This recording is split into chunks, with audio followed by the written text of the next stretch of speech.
Hello everyone. आज की video में हम बात करने वाले हैं डॉटर के प्रॉपर्टी राइट के बारे में। शायद आप सबको पता ही होगा कि एंसेस्ट्रल प्रॉपर्टी में डॉटर को उतना ही राइट है जितना कि एक सन को।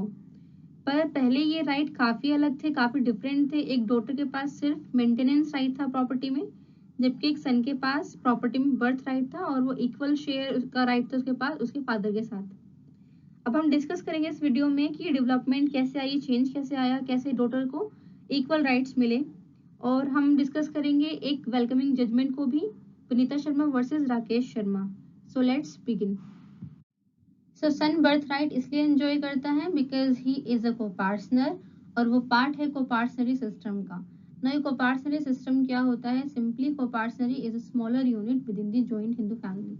जॉइंट हिंदू फैमिली को हमने पहले भी मेरे प्रीवियस वीडियो में पढ़ा है। तो जॉइंट हिंदू फैमिली काफी बड़ी यूनिट है जिसमें father, mother, their children, grand parents, uncle, aunty सभी आ सकते हैं। बट इसके ऑपोजिट कोपार्टनरी एक काफी छोटी यूनिट है और ये लिमिटेड है सिर्फ 4 जनरेशन के मेल मेंबर तक। It was limited, I must say, क्योंकि अब ये चेंज हो चुका है और डॉटर पार्ट बन चुके हैं कोपार्टनरी सिस्टम की। So it was limited to the 4 generation male member. Now let's understand this with the help of this graph. So father के दो सन एस एंड S1, एस के दो सन S3 and S4, and S3 का एक सन S5। तो ये 4 generation के male members constitute करते हैं coparcenary. This is a coparcenary system. तो ये सभी मेल मेंबर्स के पास बर्थ राइट था and they could claim partition any time. ये सभी कोपार्टनर थे and being coparcener they had all the property rights. और प्रॉब्लम सिर्फ इतनी नहीं थी, प्रॉब्लम ये भी थी क्योंकि कोपार्टनरी का जो सक्सेशन होता था, अगर किसी कोपार्टनर की डेथ हो जाती तो उसकी प्रॉपर्टी किसे जाएगी, ये गवर्न होता था डॉक्ट्रिन ऑफ सर्वाइवरशिप। इसमें क्या होता है, अगर इस कोपार्टनर की डेथ होती है, suppose it has this coparcener has a daughter also, daughter और वाइफ। तो अगर इसकी डेथ होती है, इसकी प्रॉपर्टी इन दोनों के पास नहीं जाएगी बल्कि इन 4 जनरेशंस के कोपार्टनर के पास डिवाइड हो जाएगी। सेम विद दिस, अगर इसकी डेथ होती है तो इसकी प्रॉपर्टी इसके डॉटर अगर हो या फिर वाइफ हो उसके पास नहीं जाएगी बल्कि डिवाइड हो जाएगी इन बचे हुए कोपार्टनर के पास। So this was the doctrine of survivorship जो गवर्न करती थी कोपार्टनरी सिस्टम को। So this was the issue. For that it was criticised क्योंकि इसने काफी हद तक फीमेल मेंबर्स को डिपेंडेंट बना दिया था कोपार्टनर्स के ऊपर जो कि मेल मेंबर्स थे।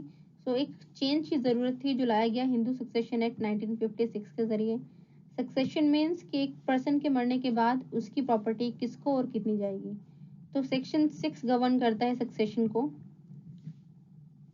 सेक्शन 6 गवर्न करता है इंटरस्टेट सक्सेशन को। Intestate succession and testamentary succession, there are two successions. तो टेस्टामेंट्री होता है जब विल बनाई जाती है एंड इंटरस्टेट विदाउट विल। तो सेक्शन 6 जो है काफी हद तक लिमिट में रखता है डॉक्ट्रिन ऑफ सर्वाइवरशिप को। ये जो एक्ट है ये अबोलिश नहीं करता, पूरी तरह से खत्म नहीं करता डॉक्ट्रिन ऑफ सर्वाइवरशिप को, बस लिमिट में रखता है। इसके प्रोविजंस कहते हैं कि अगर कोई भी फर्स्ट हायर अवेलेबल है उस पर्सन का जिसकी डेथ हुई है, तो उसके फर्स्ट हायर उसकी जो प्रॉपर्टी है वो सक्सीड करेंगे।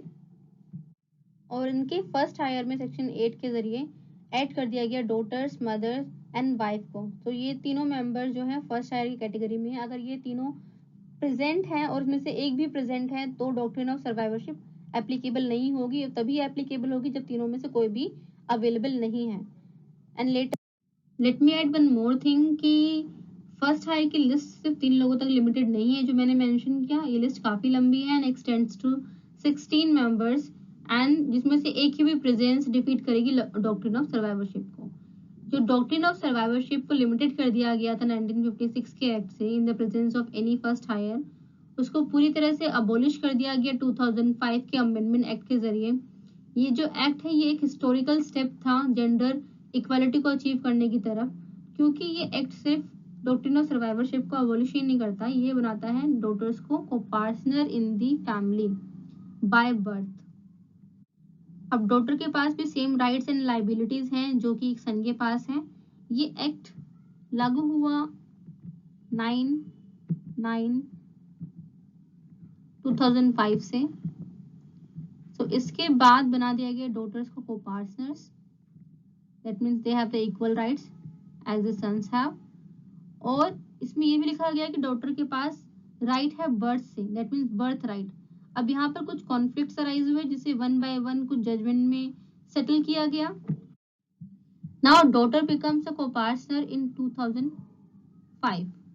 9 एंड 2005 के अमेंडमेंट एक्ट के बाद एक डॉटर को-पार्टनर बन जाती है और को-पार्टनर बाय बर्थ।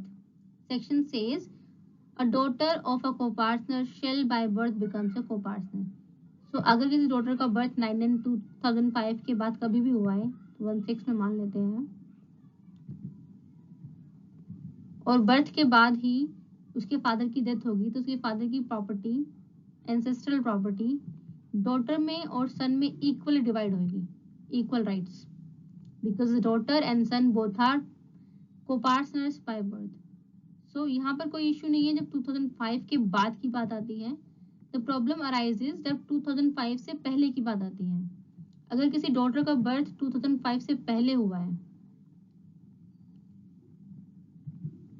हम अज्यूम करते हैं कि बर्थ हुआ है 1960 में, एक डॉटर का बर्थ हुआ है 1960 में और उसके बर्थ के बाद उसकी फादर की डेथ हो जाती है एंड देन प्रॉपर्टी को सेटल कर लिया जाता है सक्सेशन एक्ट के जरिए।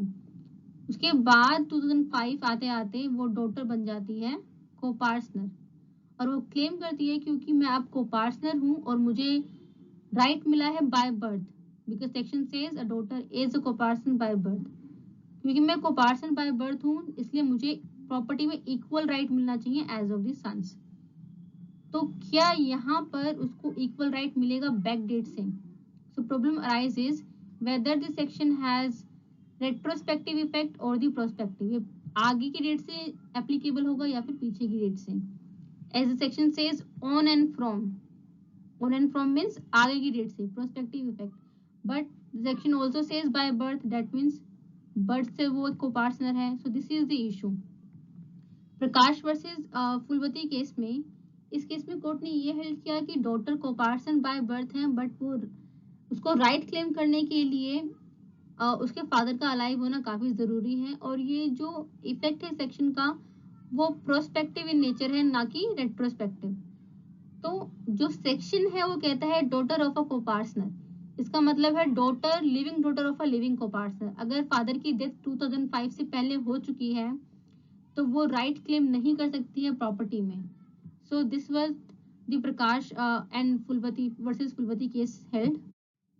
इस केस में डॉटर का क्लेम बैकडेट से अलाउ किया गया, कोर्ट ने बैकडेट से डॉटर का क्लेम अलाउ किया एंड हेल्ड किया कि डॉटर बाय बर्थ को-पार्टनर है अगर उसका बर्थ 2005 से पहले भी हुआ है तो।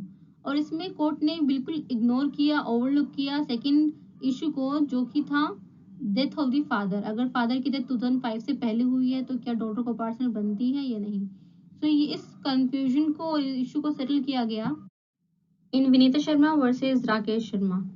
ये एक रीसेंट केस है, 2020 का जजमेंट है। ये काफी सेलिब्रेटेड जजमेंट है क्योंकि कोर्ट ने इस केस में उन सभी टेक्निकल ग्राउंड्स को साइड में कर दिया जिसके कारण डॉटर्स को इक्वल राइट्स नहीं मिल पा रहे थे, जो कि फादर का अमेंडमेंट के टाइम पर अलाइव होना था।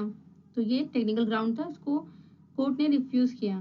कोर्ट ने अमेंडमेंट एक्ट का पर्पस डिस्कस किया जो कि था जेंडर डिस्क्रिमिनेशन को खत्म करना और इक्वल राइट्स देना। तो कुछ टेक्निकल ग्राउंड्स पे इस पर्पस को हम डिफीट नहीं कर सकते, कोर्ट ने डिस्कस किया।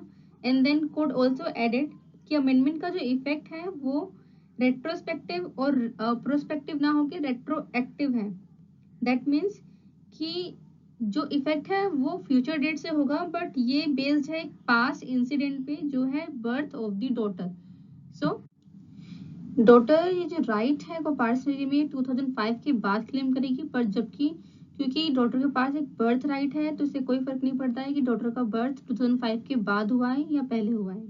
नेक्स्ट, फादर का अमेंडमेंट की डेट पर लिविंग होना एक कोई प्री कंडीशन नहीं है। So now to sum up, section 6 का इफेक्ट रेट्रोएक्टिव है। कोपार्सनरी में डॉटर का जो बर्थ राइट है वो बर्थ राइट टेक्निकल ग्राउंड पे डिफीट नहीं कर सकते हैं और ये राइट उसके पास है चाहे तो बर्थ 2005 के बाद हो या पहले। एंड द थर्ड, फादर का लिविंग होना कोई प्री कंडीशन नहीं है। तो जजमेंट में थोड़ा जो पार्ट है वो नोशनल पार्टीशन को भी डिस्कस करता है, इसके इफेक्ट को डिस्कस करता है। We will discuss this part in some other video. So for now, this is all from my side. I believe it was helpful to you. Thank you so much for watching it.